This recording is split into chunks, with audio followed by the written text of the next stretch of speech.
Для мужа, я думаю, скупость, жадность и неумение сдерживать свое слово. Мне кажется, мужчина всегда должен уметь сдерживать свое слово. А женщина, она женщина, должна держать уют и быть верной. И все, мне кажется. Не должна обладать чрезмерная меркантильность. Оба. Все. Жена не должна возмущаться из-за всяких мелочей по отношению к своему мужу, должна его поддерживать во всем.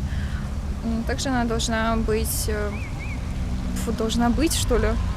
Просто обыденно, желательно, чтобы она была. Для мужа недопустимы такие качества, как жадность, жестокость. Для жены же это, наверное, жена никому ничего не должна же.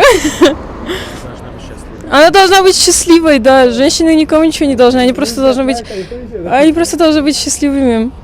Это, скорее всего, высокомерие друг к другу и недоговоренность, потому что отношения строятся на доверии и взаимовыручке. То есть, когда у одного из супругов есть какая-то беда, об этом надо обязательно сказать, что решали вместе. И если вдруг какие-то проблемы возникли, тоже об этом сообщать заранее, чтобы потом эти проблемы не переросли во что-то большее. Знаете, как я считаю, мужчина это тот, кто пропагандирует благородство, то есть это благородное отношение как к супруге, так и к детям, так и к родителям, в принципе, вообще ко всем окружающим людям. И я думаю, что мужчина должен быть именно вот таким и не должен обладать качествами, которые хоть как-то противоречат понятию благородства. А что касаемо супруги, знаете, супруга, она должна быть краткой, она должна быть мудрой. И буквально недавно я прочел такую очень-очень мудрую фразу.